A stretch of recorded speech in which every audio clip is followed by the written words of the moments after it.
8वां number श्लोक हमें बताता है कि सात्विक आहार क्या होता है। 8वां श्लोक इस प्रकार से, आयु सत्व बल आरोग्य सुख प्रीति विवर्धना रस्या स्निग्धा स्थिरा हृदया आहार सात्विका प्रिया। तो सबसे पहले इसे भगवान बोलते हैं आयु। आयु मतलब ड्यूरेशन ऑफ लाइफ, जीवन काल। फिर सत्व, सत्व मतलब हमारा जो अस्तित्व है, एग्जिस्टेंस। फिर बला मतलब शक्ति, स्ट्रेंथ। फिर सुखा मतलब ये सारे कैरेक्टरिस्टिक्स बता रहे पहले भगवान के। सत्व सात्विक आहार के क्या क्या कैरेक्टरिस्टिक्स है। सबसे पहले आयु, हमारा आयुष्य बढ़ाता है, हमारा एग्जिस्टेंस शुद्ध करता है, हमें स्ट्रेंथ देता है। आरोग्य मतलब हमारी हेल्थ इंप्रूव करता है। फिर प्रीति, प्रीति विवर्धना कि हमें संतुष्टि का अनुभव होता है। ये सारे कैरेक्टरिस्टिक्स है सात्विक आहार के। इसलिए आप चेक कर सकते हैं, आप जो आहार खा रहे हैं क्या वो सात्विक है कि नहीं, कैसे पता चलेगा। उसके ये कुछ कैरेक्टरिस्टिक्स है, ये 6 कैरेक्टरिस्टिक्स है। हमारा आयुष्य बढ़ाएगा, जीवन को शुद्ध करेगा, बल प्रदान करेगा, सेहत अच्छी रखेगा, सुख और संतुष्टि। ये 6 कैरेक्टरिस्टिक्स है सात्विक आहार के। ये बहुत इंपॉर्टेंट है, हमें याद रखने चाहिए। अगर ये आप जो भी आहार लेते हैं उससे ये 6 चीजें का अनुभव हो रहा है, मीन्स आप सात्विक आहार खाते हैं। और वो आहार कैसा होता है वो भी भगवान बताते हैं। रस्या स्निग्धा स्थिरा हृदया, 4 कैरेक्टरिस्टिक। रस्या मतलब कि जूसी होता है वो आहार, और स्निग्धा, स्निग्धा मतलब जैसे फैटी बोलते हैं इंग्लिश में उसको, चिकना टाइप बोल सकते हैं, यस। फिर स्थिरा, स्थिरा मतलब पूरा नरिशिंग होता है, होलसम। और हृदया मतलब बहुत हृदय को छूने वाला प्रसाद। तो आई होप कि आप में से कभी अपने जीवन काल में ऐसा भोजन लिया होगा कहीं मंदिर में या कहीं, जब आपने कुछ खास एकदम एंशिएंट मंदिर है जहाँ बहुत विग्रहों की पूजा बहुत अच्छी होती है, वहां अगर भी आपने प्रसाद लिया हो, स्पेशली राजभोग प्रसाद, तो ये सारे गुण उसमें प्राप्त होते हैं। ये सात्विक आहार के। तो प्रयास करना चाहिए कि हमें इस प्रकार का आहार मिलता रहे पूरा जीवन। सात्विक भोजन लेंगे तो सात्विक बुद्धि, सात्विक मन विकसित होगा। ऐसे ही रजोगुणी आहार के बारे में बताते हैं भगवान। कट्व अम्ल लवणात्य उष्ण तीक्ष्ण रुक्ष विदादिना आहार राजस्य श्रेष्ठा दुख शोकामय प्रदा। तो अत्याधिक तिक्त, तिक्त मतलब कड़वा, तिक्त मतलब कड़वा। फिर अत्याधिक तिक्त, खट्टे, नमकीन, गरम, चटपटे, शुष्क तथा जलन उत्पन्न करने वाले भोजन रजोगुणी व्यक्तियों को प्रिय होते हैं। ऐसे भोजन दुख, शोक और रोग उत्पन्न करता है। मोस्टली हमारा आहार कुछ इस प्रकार का ही रहता है। तो यहाँ पे ज्यादा खट्टा, नमकीन, गरम, चटपटे लोगों को ये खाना ज्यादा पसंद आता है। तो क्योंकि 95% इस दुनिया में लोग रजोगुण तमोगुण वाले हैं, इसलिए उनको आहार भी वैसा पसंद ही आएगा।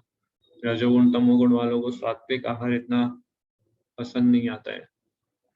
जैसे फ्रूट्स कितने बहुत कम लोग को पसंद आता है।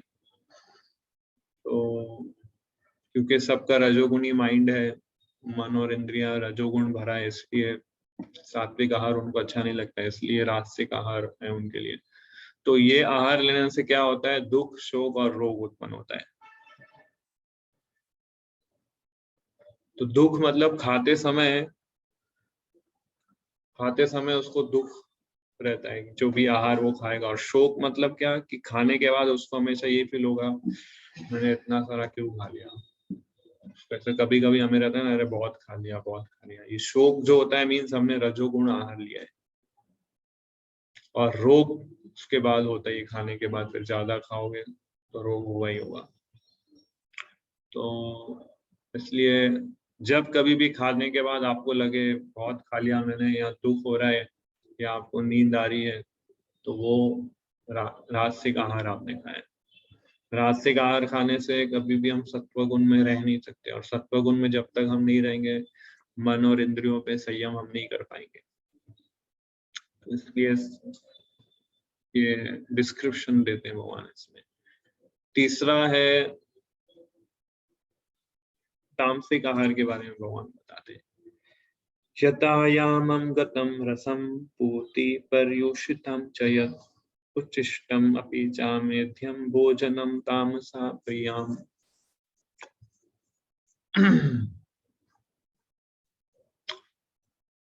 इसमें बता रहे हैं कि खाने से 3 घंटे पूर्व पकाया गया स्वादहीन, वियोजित एवं सड़ा, जूठा तथा अस्पर्शीय वस्तुओं से युक्त भोजन उन लोगों को प्रिय होता है जो तामसी होते हैं। तो ऐसे फूड जो होते हैं जनरली नॉन वेजिटेरियन फूड होते हैं, है ना, डिकम्पोज्ड, वियोजित एवं सड़ा हुआ। जैसे लास्ट क्लास में प्रभु जी बता रहे थे कि जितने भी फर्मेंटेड फूड्स है, जैसे कि इडली, डोसा, सब तमोगुण आहार है। उत्तपम, क्योंकि ये सब डिकम्पोज्ड हुए होते हैं और उसको फर्मेंटेशन वाली चीजें होती हैं। तो ये भी हमें नहीं खाने चाहिए, अवॉइड करने चाहिए, अगर हमें सही में भक्ति में आगे बढ़ना है। तो इसमें एक प्रभुपाद एक्सप्लेन करते हैं कि जूठा जो खाना होता है,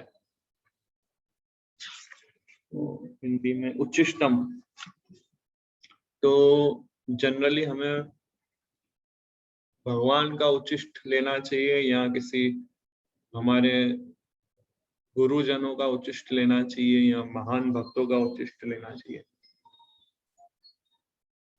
तो उससे क्या है कि वो उच्चिष्ट खाने से हम 3 गुणों से ऊपर उठ जाते हैं। पर इसमें जो उच्चिष्ट की बात हो रही है वो ऑर्डिनरी लोगों का उच्चिष्ट जो लोग लेते हैं उसकी बात चल रही है।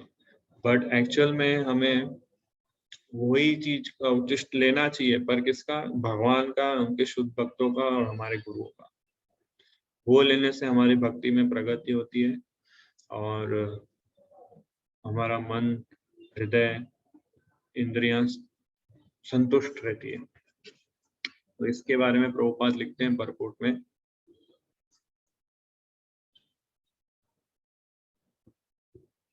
त्यानंद प्रभु पढ़ सकते हैं क्या आप हाईलाइट पॉइंट?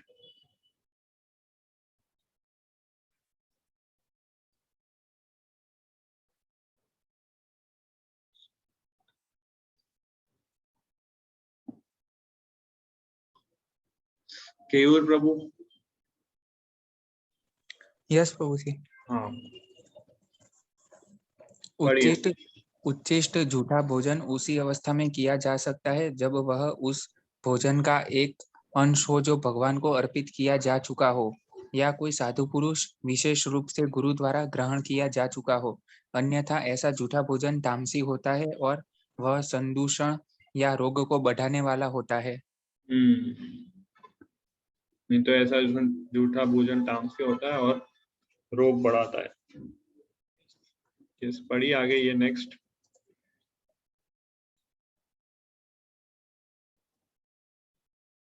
ये वाला हाईलाइट।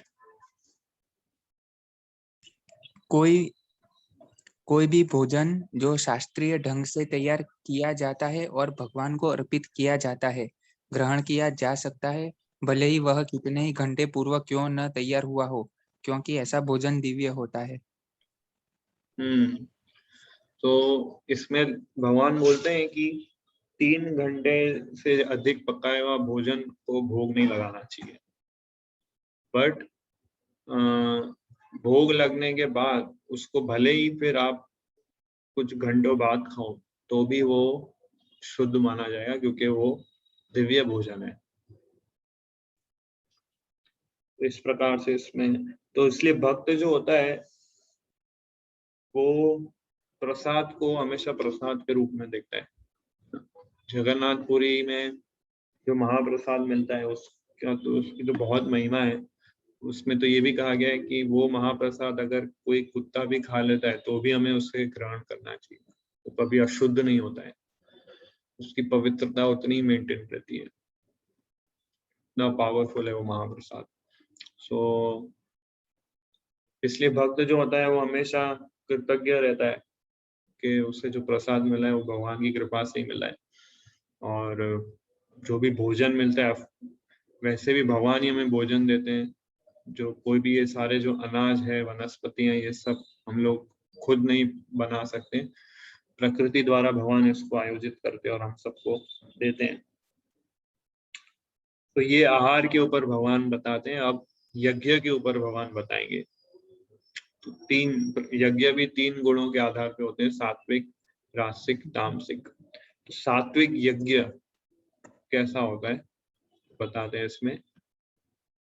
अफलाकांक्षिभिर्यज्ञो विधिदिष्टो यच्यते यष्टव्यम एवेति मनः समाधाय स सात्विक। तो यज्ञ कैसा होना चाहिए? अफलाकांक्षी, के इच्छाओं की कामना नहीं होनी चाहिए। अफला, फल की इच्छा नहीं होनी चाहिए।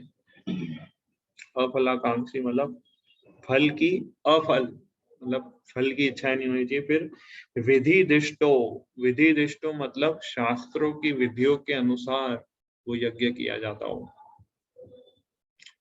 और तीसरा यष्टव्यम, यष्टव्यम मतलब कि आउट ऑफ ड्यूटी हम वो यज्ञ करते हैं।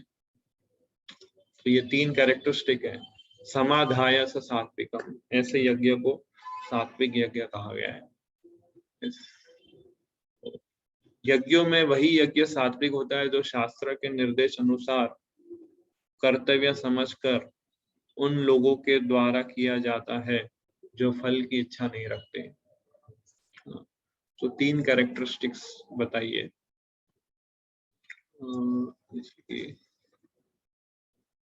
ये सात्विक आहार का जस्ट चार्ट है, फिर ये राजसिक आहार का चार्ट है, इसकी ये सारे कैरेक्टरिस्टिक्स है। और तामसिक आहार के कैरेक्टरिस्टिक्स है।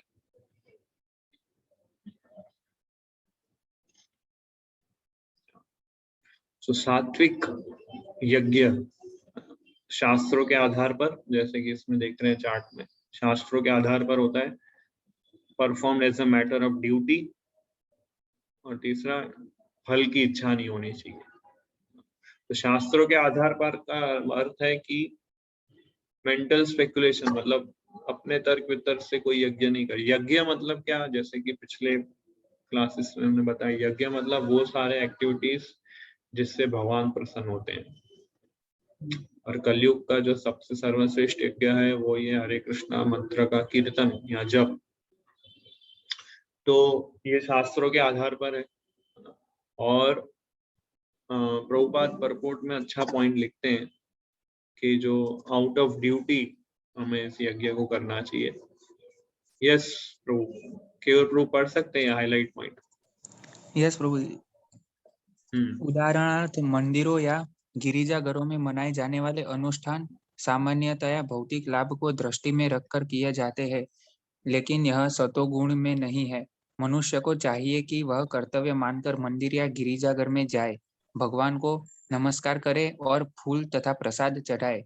प्रत्येक व्यक्ति सोचता है कि केवल ईश्वर की पूजा करने के लिए मंदिर जाना व्यर्थ है, लेकिन शास्त्रों में आर्थिक लाभ के लिए पूजा करने का आदेश नहीं है। मनुष्य को चाहिए कि केवल अर्चा विग्रह को नमस्कार करने जाए, इससे मनुष्य सतोगुण को प्राप्त होगा। तो हमें मंदिर जाना चाहिए, भगवान के विग्रह का दर्शन करना चाहिए, इससे हम लोग सत्व गुण को प्राप्त करेंगे। तो कई बार मंदिर जाते हैं पर लोग ऐसा सोचते हैं मंदिर जाके इतना क्या लाभ होगा, सिर्फ दर्शन करेंगे, उसमें भी कुछ ज्यादा होता नहीं है। दर्शन तो हर रोज ऐसा ही है, ऐसे ऑनलाइन दर्शन हो ही जाता है, फेसबुक पे फोटोज देख लेते हैं, बट उससे सत्वगुण नहीं आएगा कभी भी, और ना वो यज्ञ में काउंट होगा। हाँ, अगर आप किसी धाम के दर्शन करते हैं ऑनलाइन के थ्रू तो ठीक है, बट जो आपके निकटतम मंदिर है वहां तो हमें खुद जाना चाहिए, दर्शन करना चाहिए। तो वो भी एक तपस्या है, वो भी एक यज्ञ भी है। तपस्या के बारे में आगे बताएंगे भगवान, यज्ञ भी है ये। यज्ञ मतलब वो सारी क्रियाएं जिससे भगवान प्रसन्न होते हैं। तो इवन जब हम जप करते हैं वो भी ऐसे सत्वगुण वाला जप होना चाहिए, शास्त्रों के आधार पर है, फल की इच्छा नहीं रखनी चाहिए। तो ये बहुत इंपॉर्टेंट चीज है कि जब हम माला जप करें तो कोई फल की इच्छा नहीं करें कि जप करूंगा तो ये प्राप्त हो जाएगा, मेरी ये इच्छा पूरी हो जाएगी और ये लाभ मिल जाएगा। तो वो भी एक अपराध में आता है, भौतिक आसक्ति बनाए रखना। 10वां नाम अपराध है कि भगवान नाम की इतनी महिमा तो सुनते हैं पर फिर भी बहुत से भौतिक आसक्ति बनाए रखते हैं, कुछ लाभ प्राप्त करने के लिए हम जप करते हैं। इवन ये भी सोचना है कि जप करने से मुझे आनंद मिलेगा, वो भी एक इच्छा है फल की, कैसे मुझे आनंद मिलेगा इसलिए मैं जप कर रहा हूँ। तो वो इच्छा भी नहीं होनी चाहिए। We should be very focus कि यज्ञ है ये, केवल भगवान की प्रसन्नता के लिए ये यज्ञ होना चाहिए। भगवान की प्रसन्नता के लिए हमें भगवान का नाम जप करना चाहिए, उनका कीर्तन करना चाहिए। ये कॉन्शियसनेस से जप करना मतलब बहुत कम लोग करते हैं। जनरली कुछ हिडन मोटिव एजेंडा होते हैं, तो भगवान की प्रसन्नता के लिए ही सारे कार्य करना जो है वो 3 गुणों से परे वाला यज्ञ है।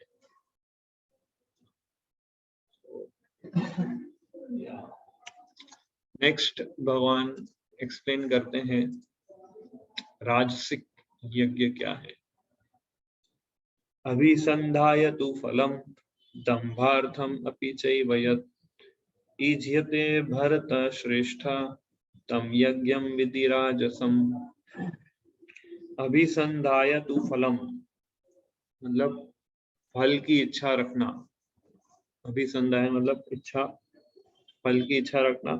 दंभ मतलब घमंड, फिर घमंड रहना कि मैं ये यज्ञ कर रहा हूँ, कुछ उसको ऐसा रहता है ईगो टाइप। फिर अर्थम के धम को प्राप्त करने मतलब आउट ऑफ प्राइड वो यज्ञ करते हैं। इज्यते भरत श्रेष्ठे तत् यज्ञम विविध राजसम, विधि राजसम। लेकिन हे भरत श्रेष्ठ, जो यज्ञ किसी भौतिक लाभ के लिए या गर्ववश किया जाता है उससे तुम राजसी जानो, है ना। तो जो भी लोग यज्ञ करते हैं कि मैं ये यज्ञ करूंगा तो स्वर्ग प्राप्त हो जाएगा ना, और इस प्रकार का यज्ञ करूंगा तो मुझे ये प्राप्त होगा, ये धन प्राप्त होगा, या फिर जब लोग बड़े बड़े यज्ञ करते हैं तो सभी लोगों को बुलाते हैं और दिखाते हैं कि कितने धार्मिक हैं और कितने धनी हैं। तो ये सारा जो गौरव दिखाते हैं, गर्व करते हैं, गर्व का अनुभव करते हैं, तो ये यज्ञ जो है वो भी राजसी यज्ञ है। हम लोग जब कीर्तन करते हैं तो कई बार कीर्तन भक्त लोग करते हैं, वो ये सोचते हैं कि मैं कीर्तन करूंगा तो लोग मुझे बहुत अच्छा बोलेंगे, बहुत अच्छा कीर्तन किया प्रभु आपने, सब लोग गुणगान करेंगे मेरा कीर्तन के बाद, सब ताली बजाएंगे। तो वो राजसिक यज्ञ हो गया, वो भी उससे भगवान प्रसन्न नहीं होंगे। ये दिखाना कि मैं रोज 64 माला करता हूँ, मैं हर एकादशी 64 माला करता हूँ, और सबको बताना, ये सारे गौरव अपना दिखाना कि मैंने कितनी भक्ति की और मैं कितना महान हूँ, सब मुझे रिस्पेक्ट करें। तो ये सब राजसिक यज्ञ है, इससे भगवान प्रसन्न नहीं होते हैं। इससे सिर्फ एक ही चीज होती है कि आपकी एनर्जी वेस्ट होती है बस। तामसिक यज्ञ क्या है वो 13वें नंबर श्लोक में बताते हैं।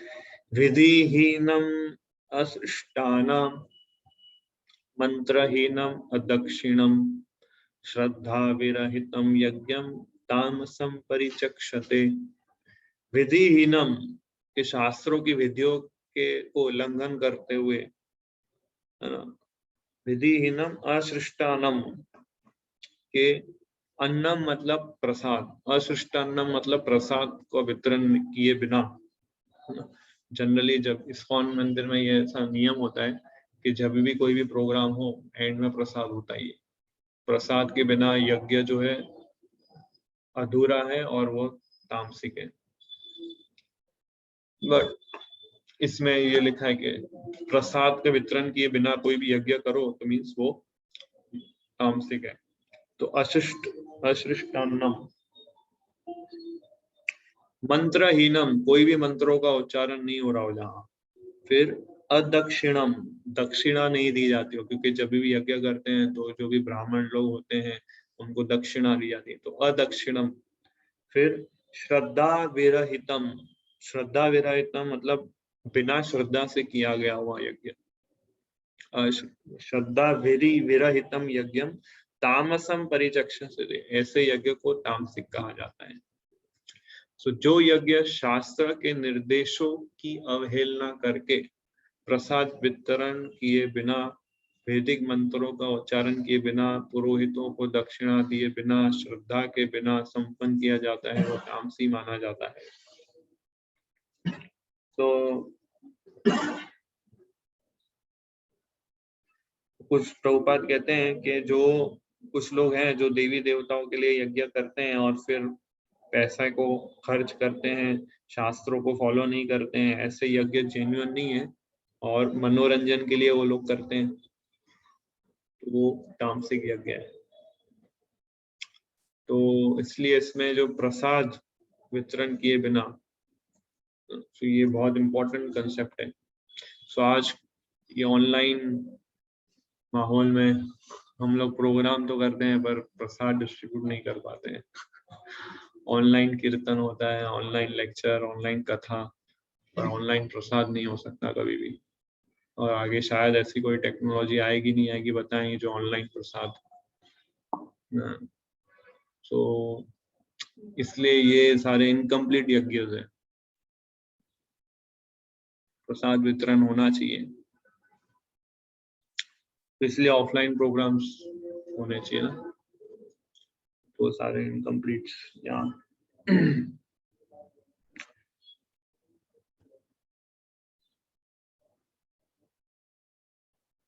Any sacrifice without direction of scriptures.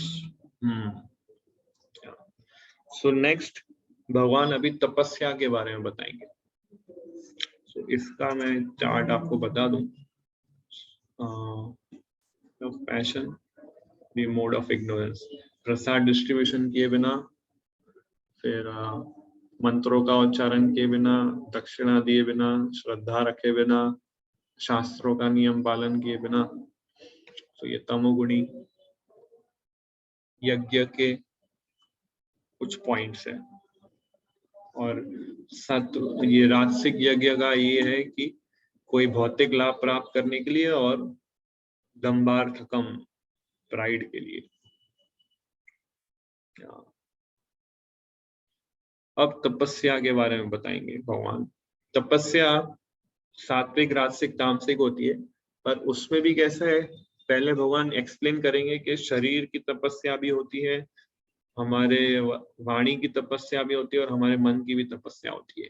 पहले वो एक्सप्लेन करेंगे, फिर सात्विक तपस्या, राजसिक तपस्या, तामसिक तपस्या। तो टोटल 9 टाइप की तपस्या हो गई।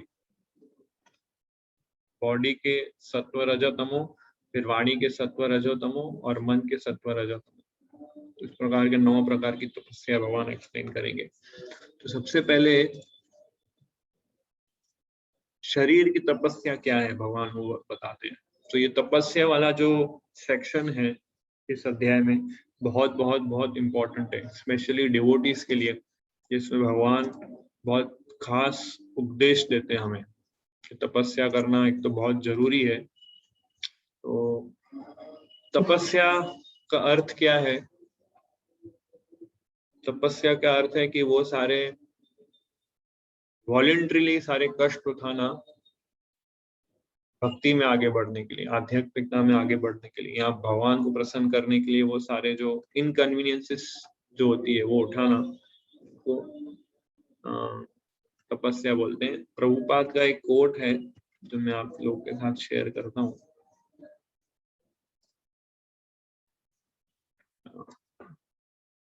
ये बहुत इंपॉर्टेंट कोट प्रभुपाद इसमें करते हैं। केवल प्रभु पढ़ सकते हैं? यस प्रभु जी।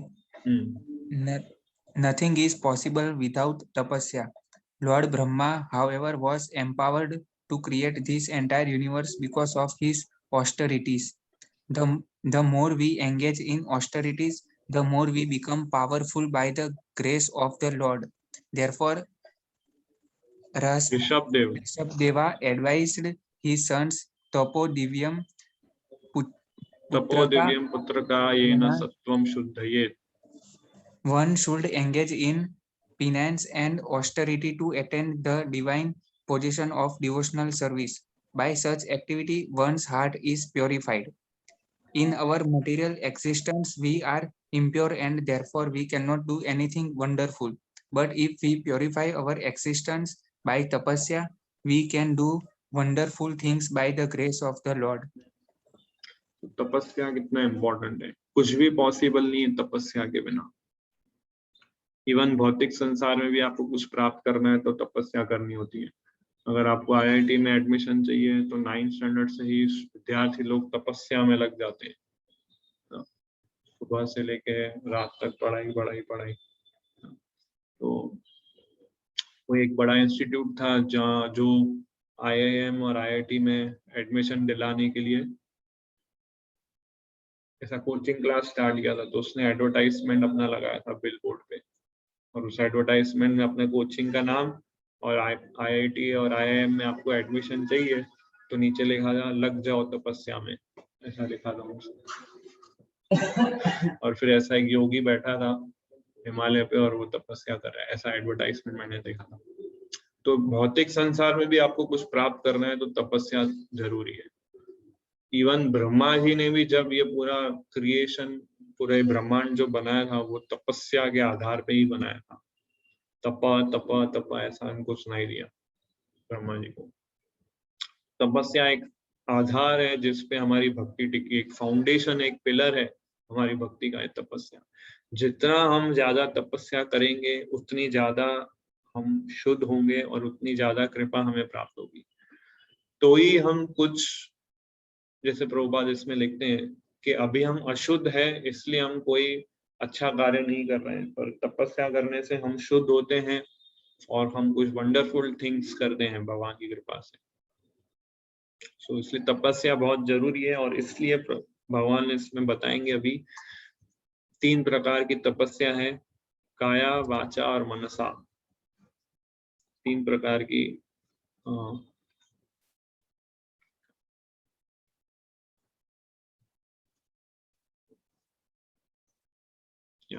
तो सबसे पहले शरीर की तपस्या के बारे में भगवान कहते हैं, देव द्विजा गुरु प्राज्ञा पूजनम शौचम आर्जवम ब्रह्मचर्यम अहिंसा च शारीरम तप उच्यते। तो देव द्विजा गुरु प्राज्ञा, देव मतलब भगवान, द्विज मतलब ब्राह्मण, गुरु मतलब टीचर हमारे, ये लोग वर्शिपेबल पर्सन, इन लोगों की हमें रिस्पेक्ट करनी चाहिए। शरीर की तपस्या बता रहे पहले, देव, द्विज और गुरु। तथा पूजनीय व्यक्ति, जो भी वर्शिपेबल पर्सन, सुपीरियर्स जो है हमारे, और पूजनीय व्यक्ति कौन है, जैसे हमारे माता पिता, फादर मदर, तो इन लोगों की रिस्पेक्ट करनी चाहिए, इन लोगों की वर्शिप करनी चाहिए। पूजनम भगवान इसमें शब्द यूज करते हैं। We should worship such personalities. फिर शौचम, शौचम मतलब क्लीनलीनेस, बॉडी को क्लीन रखना हर हमेशा, इंटरनल क्लीनलीनेस, एक्सटर्नल क्लीनलीनेस। फिर आर्जवम, आर्जवम मतलब सिंप्लिसिटी, आर्जवम मतलब सिंप्लिसिटी, सरलता, स्ट्रेट फॉरवर्डनेस, कोई भी डुप्लिसिटी नहीं। फिर ब्रह्मचर्यम, सेलिबसी, ये भी एक शरीर की तपस्या है। फिर अहिंसा, नॉन वायलेंस, किसी को कष्ट नहीं पहुंचाना। तो ये सारे शरीर की तपस्या है। शरीरम तब उच्यते। परमेश्वर, ब्राह्मणों, गुरु, माता पिता जैसे गुरुजनों की पूजा करना तथा पवित्रता, सरलता, ब्रह्मचर्य और अहिंसा ही शारीरिक तपस्या है। तो शरीर की तपस्या क्या है, हमें जान लेना चाहिए, इंपॉर्टेंट है। एवरीडे हमें ये सारी चीजें करनी चाहिए। तपस्या एक आधार है, जैसे बताया। तो यहां से पढ़िए ये हाईलाइट पॉइंट। उसे चाहिए कि आंतरिक तथा बाह्य रूप में अपने को शुद्ध करने का अभ्यास करे और आचरण में सरल बनना सीखे।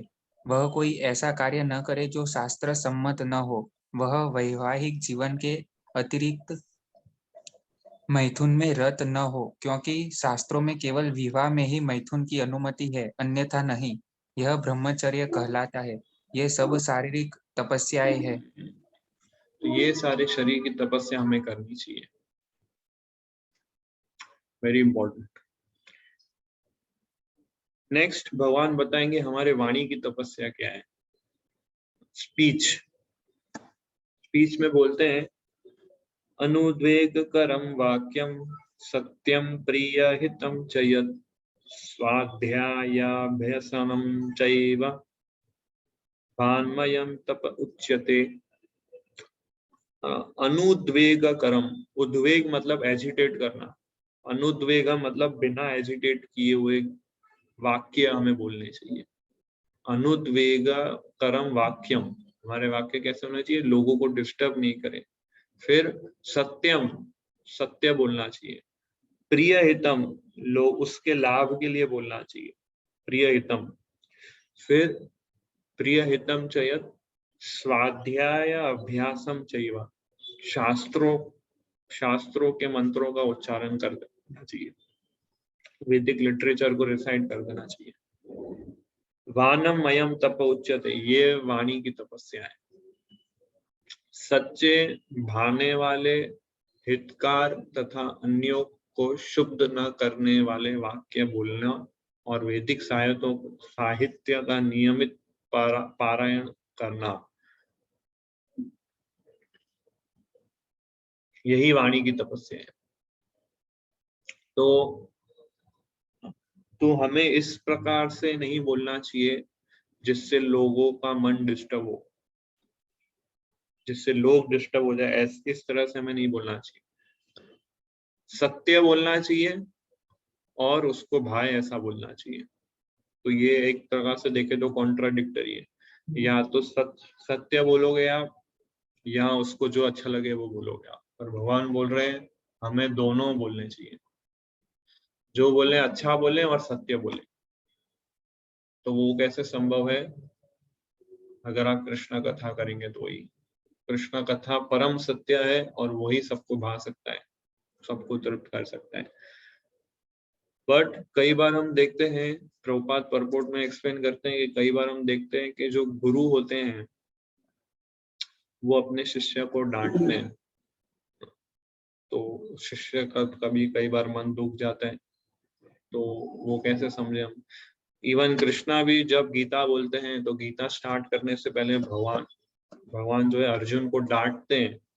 Bhagavad Gita chapter 2 text number 11, उसमें डांटते हैं और फिर टेक्स्ट नंबर 12 से भगवत गीता शुरू करते हैं। तो वहां पे डांट रहे हैं और यहाँ पे बोल रहे हैं कि हमें डांटना नहीं चाहिए, सबको प्रेम से बात करनी चाहिए। तो वो कैसे समझे? तो प्रभुपाद लिखते हैं परपोर्ट में कि जो गुरु होता है वो अपने शिष्य को डांटता है ईर्ष्या द्वेष भाव या क्रोध भाव से नहीं, बट उसके हित के लिए वो कर रहे हैं। और फिर लिखते हैं प्रभुपाद कि अगर कोई आपका स्टूडेंट नहीं है या कोई आपसे अगर कनेक्टेड नहीं है तो उससे हमें नहीं डांटना चाहिए, उससे प्रिय वचन उससे बोलने चाहिए। बट जो आपके अंडर में आप जिसकी ऑथोरिटी है उससे अब यदि आप डांटते हैं उसके भले के लिए तो वो अनुद्वेग वाक्यम ही माना जाएगा, क्योंकि आप उसके भले के लिए कर रहे हैं, ना कि ईर्ष्या द्वेष और क्रोध में आके कर रहे हैं। बट हमें अननेसेसरी बेफिजूल की बातें में समय व्यर्थ नहीं गंवाना चाहिए। कई बार कई लोग मैंने देखे हैं जो बहुत बोलते हैं, बहुत बहुत बोलते हैं। और उसका एक्चुअली कोई मीनिंग नहीं होता है। बोलने से इतनी एनर्जी हमारी वेस्ट जाती है, सबसे ज्यादा एनर्जी हमारी बॉडी की बोलने से जाती है। आप भले 10 बोरियां उठा लो, इधर से उधर रख दो, पर उससे ज्यादा एनर्जी जाती है बोलने से। इसलिए जो सिद्ध महापुरुष लोग होते हैं ना, वो साइलेंस प्रैक्टिस करते हैं, मौनम, कुछ बोलते नहीं है, क्योंकि उन्हें पता है कि ये एनर्जी को हम वेस्ट नहीं करना चाहिए। हर एक एनर्जी हमारे भगवान की सेवा में ही यूज होनी चाहिए। तो इसलिए बोलना है तो कृष्ण कथा बोलो, वरना कुछ मत बोलो। ये शास्त्रों का प्रमाण है, शास्त्रों का निर्णय है, ये डिसीजन है कि कुछ भी बेफिजूल का हमें टाइम वेस्ट नहीं करना चाहिए, इधर उधर की बातें नहीं करनी चाहिए। वैदिक साहित्यों के आधार पर ही हमें, प्रभुपाद लिखते हैं कि आप कभी भी डिस्कशन करें तो शास्त्र को कोट करके डिस्कशन करें। इसको तपस्या बोलते हैं वाणी की। जैसे हम अभी इधर मिलके चर्चा कर रहे हैं, डिस्कस कर रहे हैं, मैं इतना बोल रहा हूँ, तो ये वाणी की तपस्या है। इसको एक्चुअली मौनम भी बोला जाता है, साइलेंस। तो कई बार बोलते हैं मौनम मतलब क्या, जैसे आप पीछे देख रहे हो मेरे, उधर हिमालय की गुफा में जाके बैठे और कुछ नहीं बोल रहे हैं। 10-20 साल 25 साल से ये जो बाबा जी है वो मौन व्रत धारण किए, उसको मौन नहीं कहा गया है इस पर भगवत गीता।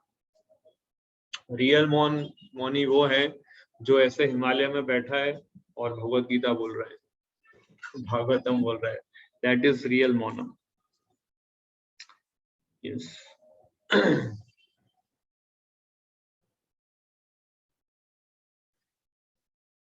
यस, पढ़िए इसको, हाईलाइट पॉइंट। निसंदेह जब शिक्षक बोले तो वह अपने विद्यार्थियों को उपदेश देने के लिए सत्य बोल सकता है, लेकिन उसी शिक्षक को चाहिए कि यदि वह उनसे बोले जो उसके विद्यार्थी नहीं है तो के मन को शुद्ध करने वाला सत्य न बोले। उसके मन शुद्ध करने वाला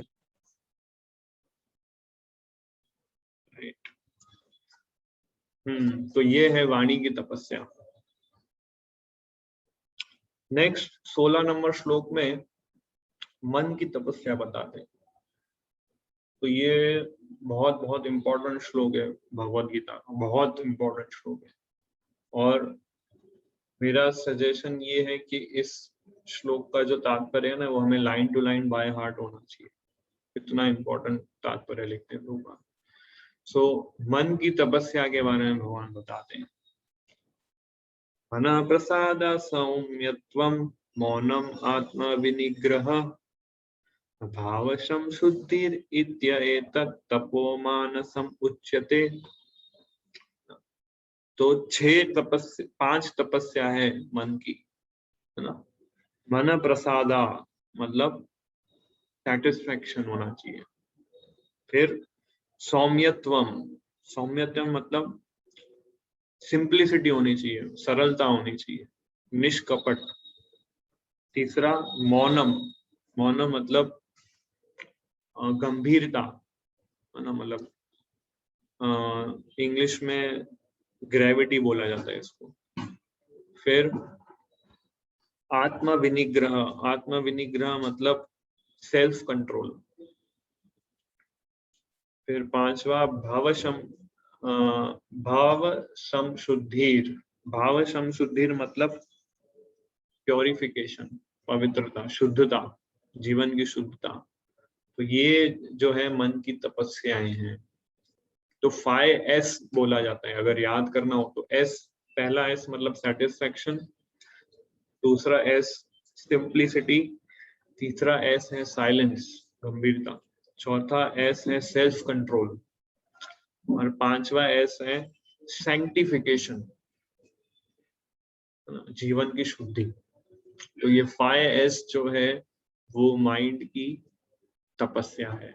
संतोष होना चाहिए, सेटिस्फैक्शन होना चाहिए, तब माइंड, ये मन की तपस्या है। अब देखिए हर समय, हर परिस्थिति में, हर व्यक्ति के साथ हम संतुष्ट नहीं रहते हैं। जितना जैसे ही आप मन के अंदर थोड़ा भी असंतुष्टता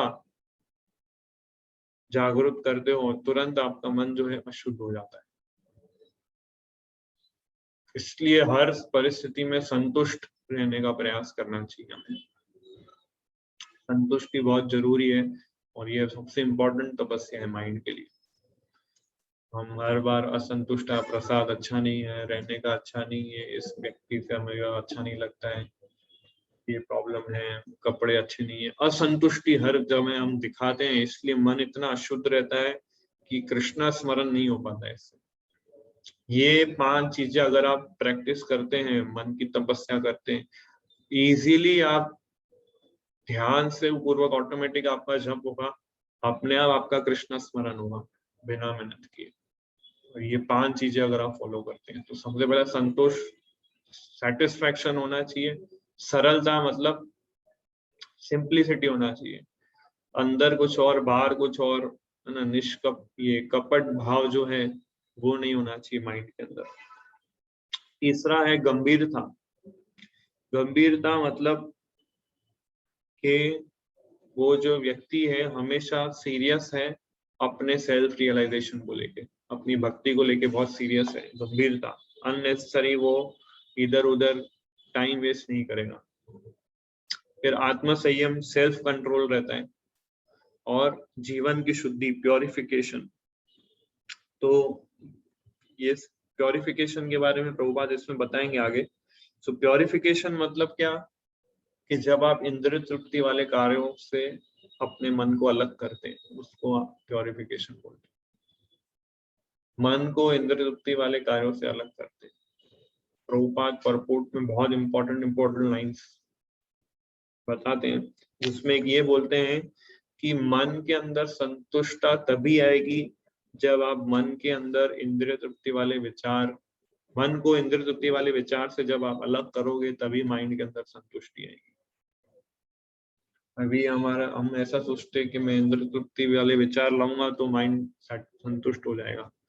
प्रभुपाद यहाँ लिखते हैं कि माइंड तभी संतुष्ट हो सकता है जब हम इंद्रिय तृप्ति वाले विचारों से मन को अलग करेंगे। तो बहुत इंपॉर्टेंट परपोर्ट लिखते हैं इसमें। सो एक एक लाइन ध्यान से हम सुनेंगे। यस प्रभु, पढ़ सकते हैं। मन को संयमित बनाने का अर्थ है उसे इंद्रिय तृप्ति से विलग करना। उसे इस तरह प्रशिक्षित किया जाना चाहिए जिससे वह सदैव परोपकार के विषय में सोचे। तो ये मन भी एक सरलता की डेफिनेशन है कि वो हमेशा दूसरे के परोपकार के लिए सोचता रहेगा। दूसरों का उद्धार कैसे हो, दूसरे लोग कृष्ण से कनेक्ट कैसे हो, दूसरे लोग भक्ति में कैसे जुड़े, उसका चिंतन करना भी एक सिंप्लिसिटी है। यस, आगे। मन के लिए सर्वोत्तम हाईलाइट पढ़िए, हाईलाइट। इंद्रिय भोग के विचारों से मन को अलग रख करके ही मन की तुष्टि प्राप्त की जा सकती है। हम इंद्रिय भोग के बारे में जितना सोचते हैं उतना ही मन अतृप्त होता है। इस वर्तमान युग में हम मन को व्यर्थ ही अनेक प्रकार के इंद्रिय तृप्ति के साधन में लगाए रखते हैं, जिससे मन संतुष्ट नहीं हो पाता। अतएव सर्वश्रेष्ठ विधि यही है कि मन को वैदिक साहित्य की ओर मोड़ा जाए, क्योंकि यह संतोष प्रदान करने वाली कहानियों से भरा है। यथा पुराण तथा महाभारत। तो माइंड को अगर कंट्रोल करना है, प्रभुपाद क्या बताते हैं, बेस्ट तरीका है कि इसको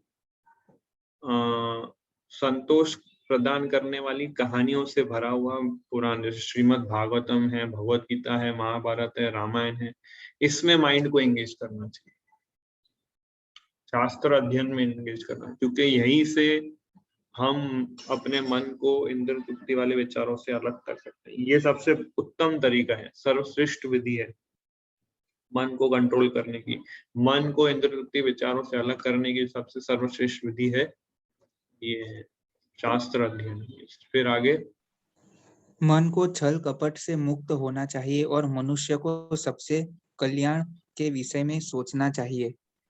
मन निग्रह का अर्थ है मन को इंद्रिय भोग से पृथक करना।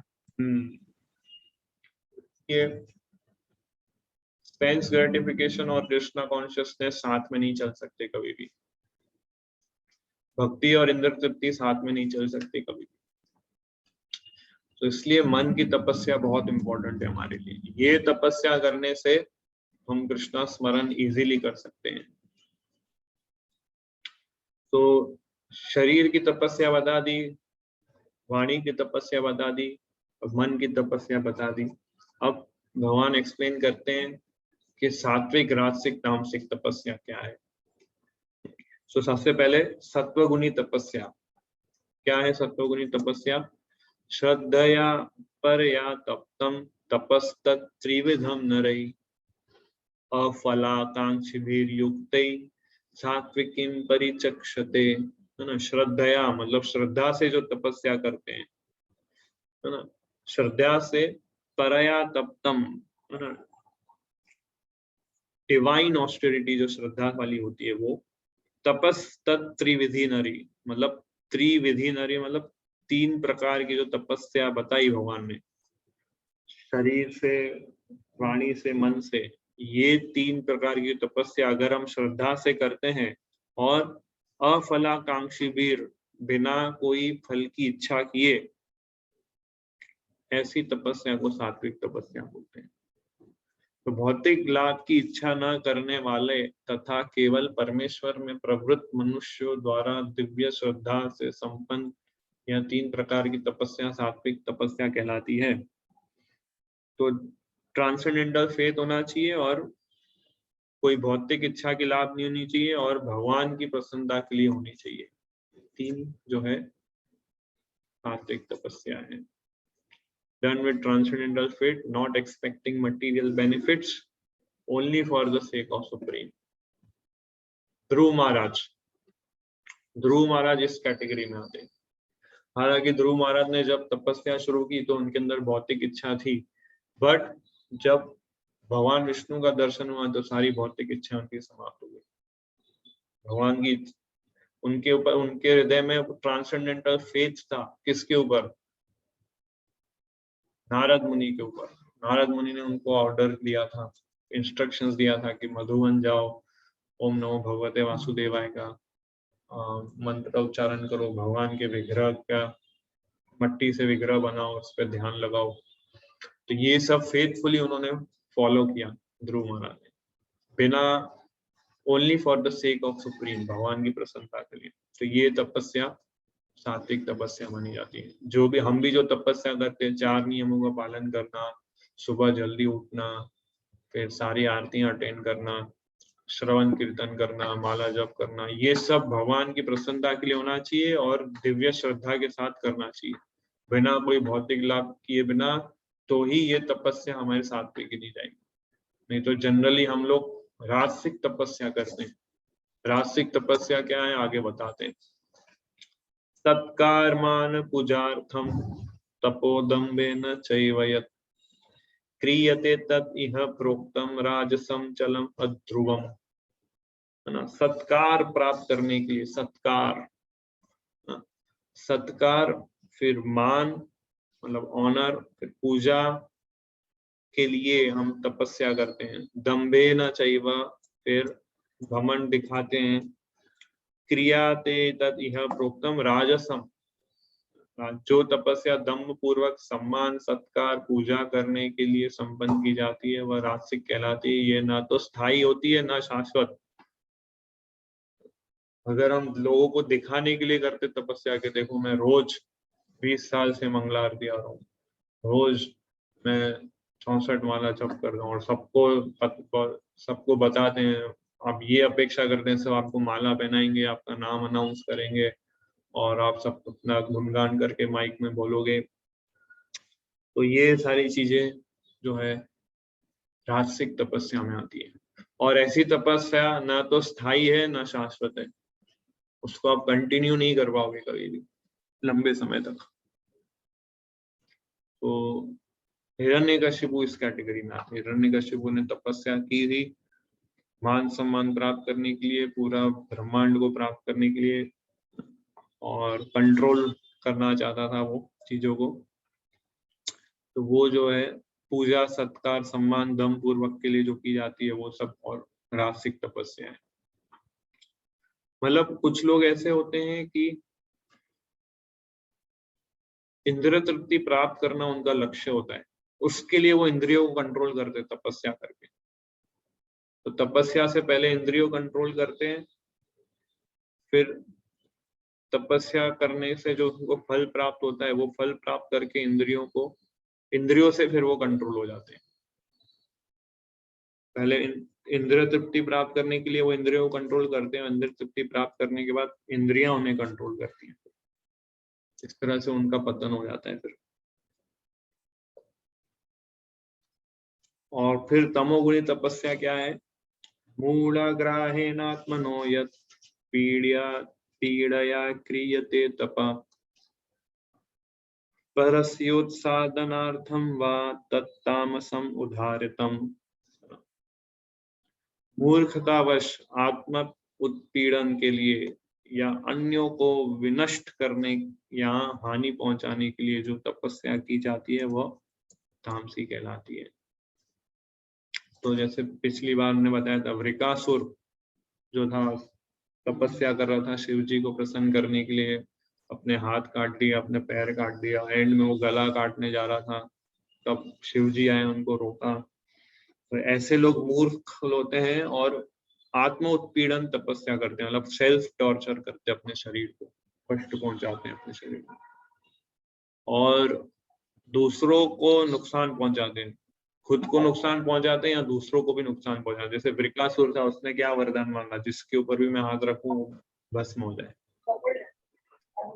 तो ये जो तपस्या की उसने, ये तामसिक तपस्या की जाएगी। और फिर वरदान प्राप्त करके शिव जी के ऊपर ही हाथ रखने जा रहा था। तो दूसरों को विनष्ट करने के लिए, हानि पहुंचाने के लिए जो तपस्या की जाती है वो तामसिक तपस्या की गई है। तो प्रभुपाद लास्ट लाइन में लिखते हैं, किसी असंभव वस्तु के लिए तपस्या करना निश्चय ही तामसी तपस्या है। असंभव वस्तु के लिए अगर हम कोई तपस्या करते हैं वो तामसिक तपस्या है। तो हमें ध्यान रखना चाहिए। कई बार भक्त लोग तपस्या करते हैं, एकादशी में निर्जला तपस्या करते हैं, बीमार हो जाते हैं, पड़े रहते हैं, कृष्णा स्मरण नहीं होता है। ये सब राजसिक और तामसिक तपस्या है, इससे भगवान का स्मरण नहीं होगा। वो दिखाना चाहते हैं मैंने निर्जला कर लिया पूरा प्रभु जी एकदम, और ये सब मतलब तपस्या से कुछ ज्यादा लाभ नहीं होने वाला है, कॉन्शियसनेस बिल्डअप नहीं होगी ऐसी। तो ऑटोमेटिक भगवान इसमें बोल रहे हैं, मूर्खतावश मान सम्मान सत्कार प्राप्त करने के लिए लोगों को दिखाते हैं कि मैंने इतना तपस्या किया, तो वो लाभ नहीं होगा उससे। नेक्स्ट 20 नंबर श्लोक से भगवान एक्सप्लेन करेंगे दान के बारे में। तो यज्ञ तपस्या हमने डिस्कस किया, नेक्स्ट टाइम हम लोग दान के विषय में आगे भगवान एक्सप्लेन करेंगे और फिर कंक्लूजन देते हैं इसका। तो यस, किसी का कोई प्रश्न है तो पूछ सकते हैं, कोई डाउट?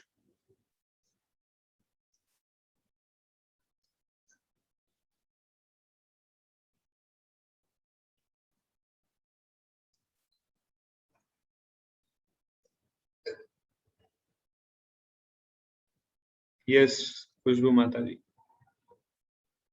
हरे कृष्णा प्रभु जी। हरे- जैसे आपने बताया कि जब हम चैंटिंग करते हैं तो उसका एक ही उद्देश्य होना चाहिए कि भगवान को प्रसन्न करने के लिए करें, तो उसका कोई सेल्फिश मोटिव नहीं हो सकता होना चाहिए। तो हम लोग कभी कभी ऐसा सोचते हैं कि मुझे भगवान की भक्ति मिलेगी या भगवान का प्रेम मिलेगा, तो ये क्या सेल्फिश है? नहीं, ये सेल्फिश नहीं है, क्योंकि ये हमारा मूलभूत स्वरूप है। ये this is our constitutional position के कृष्णा प्रेम और कृष्णा की भक्ति करना। तो ये हमारा क्योंकि नेचुरल चीज है, इसलिए ये सेल्फिश नहीं है। बट अगर हम ये सोचते हैं कि मैं माला जप करूंगा तो मुझे आनंद मिलेगा, तो वो सेल्फिश हो गया। कई बार हम माला जप करते हैं, हमें आनंद नहीं आता है, पर भगवान को आनंद आ रहा है ना, उसमें बस हमारा आनंद उसी में होना चाहिए। भगवान को आनंद आ रहा है, हमें आनंद आ रहा है या नहीं आ रहा है, हमें नींद आ रही है या हमें कष्ट हो रहा है, वो हमें नहीं सोचना है। कई बार भक्त होते हैं, बहुत कष्ट होता है या बहुत नींद आती है या मन नहीं करता है, तो वो माला नहीं करते हैं। तो वो खुद की प्रसन्नता के लिए कर रहे हैं, इसलिए वो ऐसा कर रहे हैं। बट उनके माइंड में ये क्लैरिटी नहीं है कि वो जब कर रहे हैं, भगवान का नाम ले रहे हैं, तो भगवान उससे प्रसन्न होते हैं, भगवान उससे संतुष्ट होते हैं। ये भाव होना चाहिए हमारा। वो हमेशा फिर वो स्थायी तपस्या रहेगी, वो आप हमेशा कंटिन्यू करते रहेंगे। यस प्रभु। और दूसरा क्वेश्चन भी है कि जैसे आपने बताया कि हम प्लीजिंग वर्ड्स बोलने चाहिए और सच भी बोलना चाहिए। तो अब डिवोटीज के साथ तो ये पॉसिबल है कि हम कृष्ण कथा का डिस्कशन करें, लेकिन एवरीडे लाइफ में ऐसा हम कंप्लीटली मटेरियल एसोसिएशन अवॉइड नहीं कर सकते।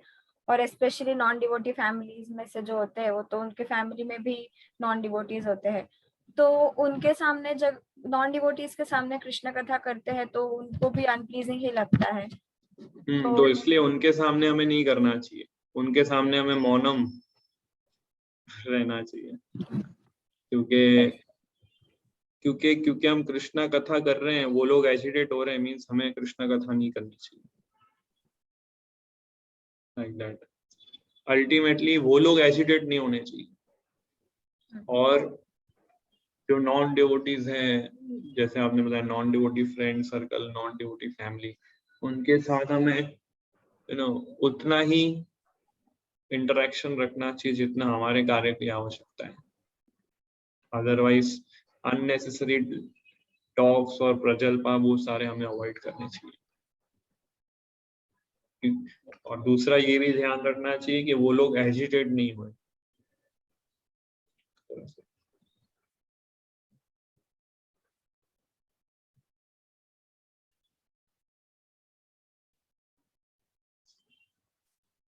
इस और कोई क्वेश्चंस?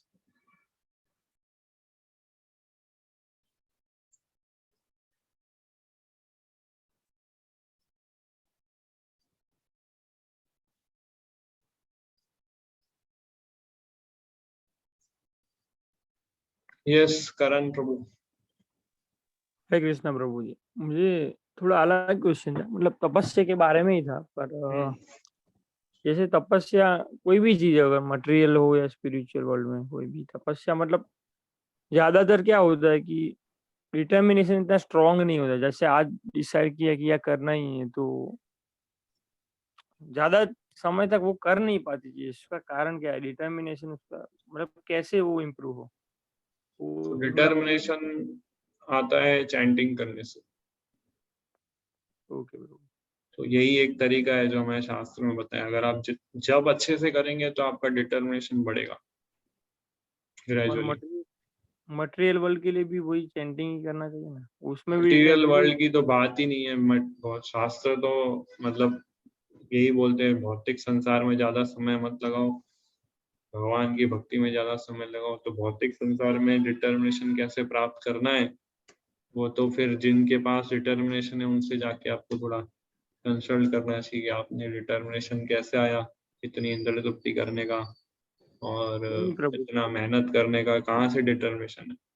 जनरली भौतिक संसार में भी आपको अगर डिटर्मिनेशन चाहिए तो उसमें भी आपको थोड़ी तपस्या करनी होती है और थोड़ा संग चाहिए, वैसा जो लोग डिटरमाइंड है कि भौतिक संसार पे विजय प्राप्त करनी है, ऐसे लोगों का संग करना पड़े आपको, जो शास्त्रों के आधार से वर्जित है, अगर आपको भक्ति में आगे बढ़ना है। जैसे पढ़ाई की बात कर रहा था मैं वो हाँ, तो पढ़ाई में भी आपको उन्हीं लोगों का संग करना चाहिए जो सीरियसली पढ़ाई करते हैं, और उनसे भी उतना ही कांटेक्ट रखना चाहिए जितना आपके पढ़ाई से कनेक्टेड है, उसके अलावा नहीं, उसके अतिरिक्त नहीं होना चाहिए वो।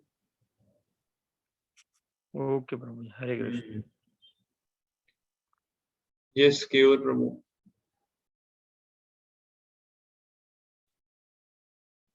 हेलो, हरे कृष्ण प्रभु। प्रभु ये पूछना था, अभी कल अपना बात हुआ था कि मैं रेगुलरली माला वगैरह और भगवत गीता भी पढ़ता था, तो उससे मुझे ये पीस वगैरह मिल रहा था।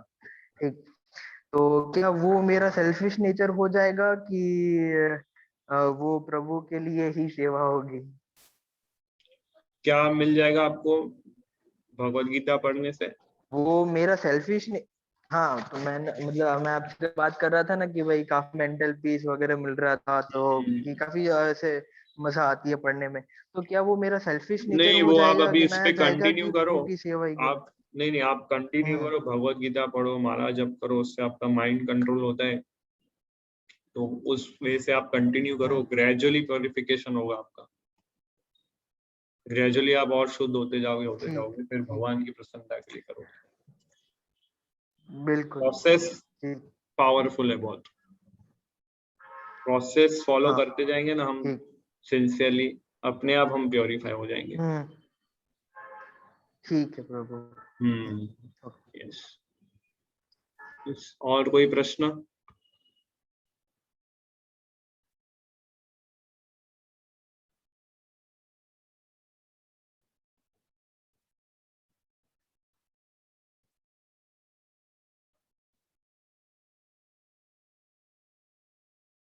ओके।